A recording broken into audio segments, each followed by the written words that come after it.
Hi, my name is TimTom, and I'm building the open source animation software Sailbrush. In this video, I'm going to share my high-level vision for what I want Sailbrush to be. I'll show you a very early and underwhelming look at the user interface. I'll talk a little bit about the nerdy technical details, and then I have a quick personal life update where I'll tell you why I'm getting rid of almost everything that I own. But before that, I want to say thank you. I kind of expected everyone to have forgotten about me after not posting for 2 years, but I felt like this project is important enough that I had to give it a shot, and enough of you believe in me that now I get to work on something that matters, and I think I may actually be the luckiest person alive, so thanks. One thing that frustrates me about making animations is that depending on your workflow, you have to bounce between a bunch of different tools. You've got one program for voiceover, one program for storyboarding, another for background painting, one for animating, compositing, editing, and none of them talk to each other. If I render out a final video and then realize a background needs to be changed, I have to edit the background in a painting program, import it into an animation software, re-render that shot, then import that video into an editor, and finally re-render the main project. I want to be able to edit a background and then export the final video without juggling a bunch of files. So my vision for Sailbrush is to have everything needed to animate a classic TimTom video from beginning to end in a single program. The way I'm going to do that is by giving each task its own workspace, and I'll show you workspaces in a second. The audio editing workspace won't ever be as advanced as something like Audacity, but you'll be able to record voiceover and do simple edits, which I think is enough for most situations. The painting workspace will be very bare bones at first, but little by little it'll get more features, and eventually I want to build a really advanced brush engine and everything that professional background artists need. The animation workspace uses what are called doubly connected edge lists to represent vector data,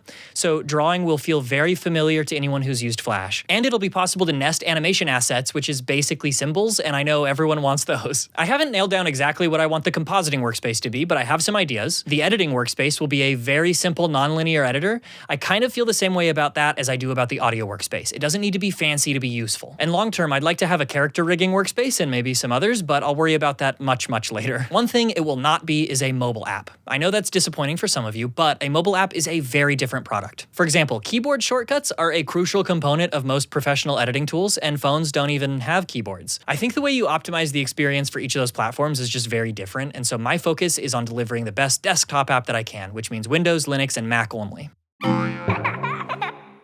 So here's the user interface. It's got all your tools that you need over here on the left, and then a color palette down here, and then we can draw in the canvas. Okay, just kidding. But isn't this kind of fun? I remade MS Paint with my own toolkit forever ago. Here's a really early build of Sailbrush. At the top, we have our list of workspaces. Each workspace has panels that can be resized and rearranged. The tabs up here scroll when the container gets too small. And I threw a placeholder canvas here just so it's not empty. But hopefully this gives you a rough idea of what I'm going for. Each workspace will have different panels populated with the controls and gizmos that you need to edit a particular asset type. I also have this window that lists all of the software dependencies that Sailbrush uses. Depending on the license of each library, I'm required to include these notices, so I made a pretty little screen to display them all. I told you that would be underwhelming, but it's not hard to put a bunch of buttons on the screen. The hard part is building all of the invisible data structures underneath everything with the right invariance and performance characteristics, which brings us to...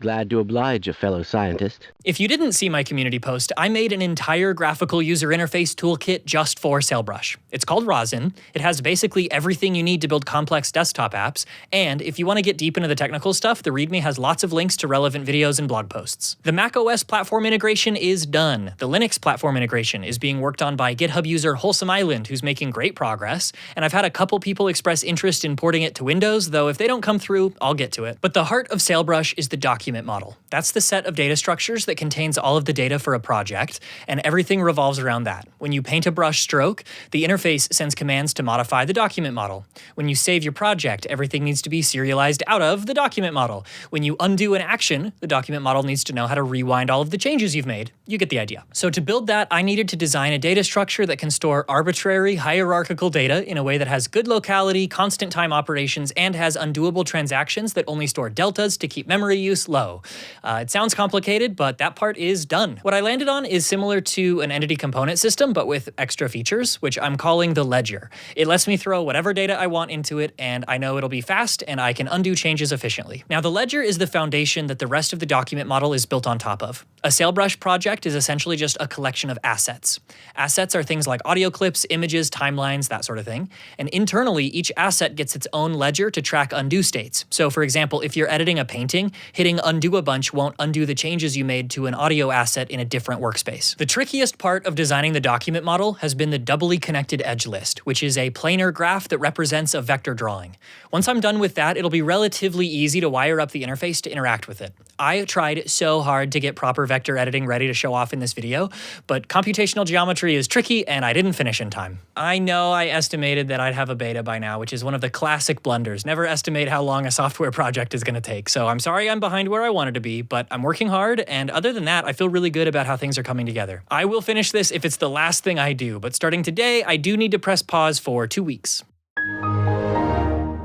My rent is going up, so I decided to move out of my apartment. And as luck would have it, I have a friend in New York who's looking to sublet a room. So I'm selling my car and basically everything that I own to move across the country with little more than a backpack and a dream. I will have to put up with roommates, but my cost of living will be less, and I get to live in New York. I've wanted to live there ever since I was a kid, and things just kind of lined up, so I felt like if I didn't go for it, I'd always regret it. So that's the update. I'm gonna go to New York and spend all my time making open source software. There's literally nothing I would rather do. This YouTube channel will continue to have occasional videos about my life in whatever format I feel like making, and I just set up a new channel for Sailbrush where I'll post all of the project updates from here on out. So make sure to subscribe to that so you don't miss the first one, and I'm gonna take the next 2 weeks to move, and then it's back to work. See you then.